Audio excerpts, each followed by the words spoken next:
Hi everyone, my name is Jake, and welcome to Jake's Jargon. This is going to be a three-part web series. It's basically going to delve into some of the different concepts and ideas and things associated with the field of linguistics. I'm going to do my best to make sure you guys are completely entertained and learning some new facts and some things along the way as well. So today we're going to begin with a discussion about neologisms. I was going to start by discussing a brief history of neologisms, which, if you don't know, those are basically it's just a creation of a new word. It's a word that just means the creation of new words. And I was going to start today with a discussion of the history of neologisms. So I started looking it up and things like that, and what I started to realize was that, in a sense, there's not really a history of neologisms, because the creation of words, which has happened throughout all of history and every country, every language, everything, is the history of neologisms. They're different creations, and it's hard to define that in a category because it's been in so many different areas and so many different time periods and things of that nature. So I'm going to go ahead and begin with some of the principles, in case you want to create any neologisms of your own. Some of the principles that are required or are very apt to have if you're trying to have your neologisms become part of popular vernacular in your language. It's very important to make sure that you use existing words or things of that nature, words that people have common knowledge of, in your creations of certain neologisms, because that's going to make them more easily recognizable and more easily remembered by people of the population. For instance, this could be something as simple as adding a suffix or prefix to a previous word that you already know. The next thing that I think is very important is making sure you use recognizable characteristics of certain words. You might even add two words together to create a new word. Just things that will make it very recognizable for people in your population. Now I'd like to just give a little fun fact, throw in a little fun fact randomly here, and show you that Shakespeare himself, in his workings and things like that, it said that he used about 17,000 words throughout all of his sonnets and poems and everything else that he wrote, and 1,700 of those were words that he created. So he basically created 1,700 new words. There are many different types of neologisms. The first one is borrowing. This is basically where a language takes a word from another language and either uses that exactly or creates their own form of a word to mean what it means in the other language. For example, tsunami. We took that from Japanese language and we have used it as our own. The next one is a conversion. This is basically where you take a word and you can kind of change how it's used in a sentence. For instance, Google, as the website, is a noun because it's a thing. And then from there, we created a verb, which is to Google, because we had to be able to describe what was occurring when someone was looking on Google. The next one is an eponym. This is basically where a word is created based on a proper noun or something of that nature. The most common one that people associate with this is the word sandwich, taken from the Earl of Sandwich. The one that I like to think of when I think of an eponym is basically, I like to really think about the Odyssey, which is named after its main character of Odysseus. The next one that I'm sure is very common knowledge to most people is an acronym. This is something where you take words and condense them and take the first letter and basically make a new word. Popular examples are scuba, laser, things like that. But I think my favorite, and this is because I had no idea what this meant, and I'm very surprised at what it does stand for, is TASER, which stands for Thomas A. Swift's Electric Rifle. Seems a little strange to me, but I mean, good for Thomas Swift for having a device named after him completely. The next one is clipping. This is basically where you take a word and shorten it to make it easier to use and easier remembered. The one that I like to think of being a psychology major is psych. Now, when people ask me about my major, a lot of times I'll just say I'm a psych major, as opposed to saying psychology. The next one is blends. This is basically where you take two words and mix them to create one word.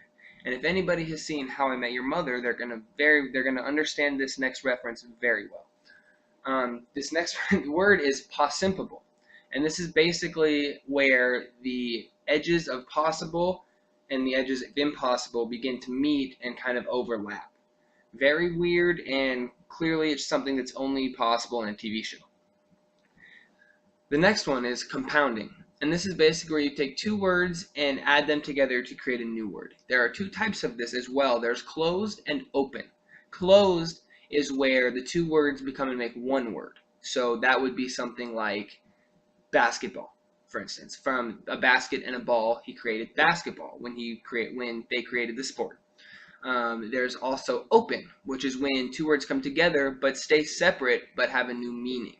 As I said earlier in another segment, was gas guzzler was an example I used, and this is an example of this. One thing you have to remember when you think about open compounded words is that if the two words come together and don't necessarily make a new meaning for either one of the words, then it's not considered a compound word. This would be something like audio tape. Those came together and have the exact same meaning as they did before they were brought together to create the term. Now, after learning some of these new facts, you might be wondering, what in the world would cause somebody to want to create a new word? Because we already have, some people say we already have over 600,000 words in our language, and I believe that's how many are in the dictionary. So usually there's got to be a pretty good reason for somebody to create a new word with that many already existing in our language. And for the most part, you'd be right. So there are many examples, most of the examples, in which it is a new advancement in technology or science or in social media that has caused us to create these new words.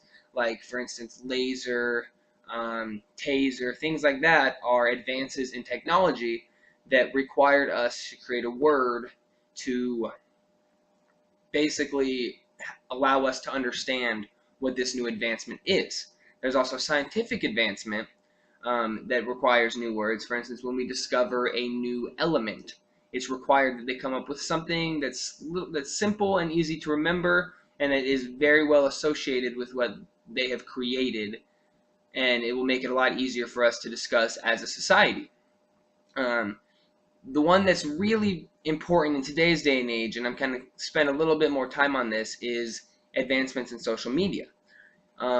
Today, there are so many new advancements with the internet and Facebook and Google, Twitter, all these things. They've all required us to create new words to understand the new interactions we're having on these social medias. For instance, on Twitter, it's now called to tweet, which is something that before that was not something that was ever said because it wouldn't have made any sense before Twitter came along. This is going to be, in today's day and age, most of the neologisms that we see, because there are being so many new social media sites and so many new internet sites being created that require new words from our perspective so that we have understanding and can differentiate them from one another.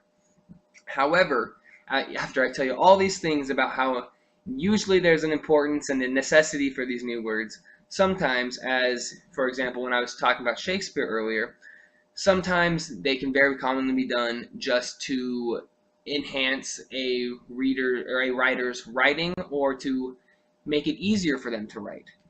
Shakespeare wrote a lot of poems and certain things that required a specific number of syllables in each line. And with certain words, he wasn't able to do this. So in order to basically accommodate himself and accommodate the way of writing he liked, it had no necessarily really important advancement in our language, but he was able to create new words, which many of were contractions, that he used in order to make sure that his syllable count in his poems was correct to the types of poems he was writing. So that's basically all I'm going to have for you today on neologisms. So make sure you check back in next time. I'm not exactly sure what the subject of the next one's going to be yet, but you know what? I think it'll be just as much fun as this one was.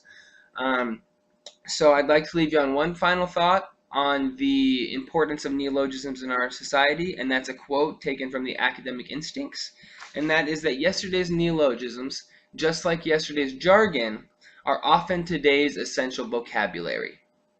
Thank you guys. I hope you had a good time. I know I did, and I will see you guys next time.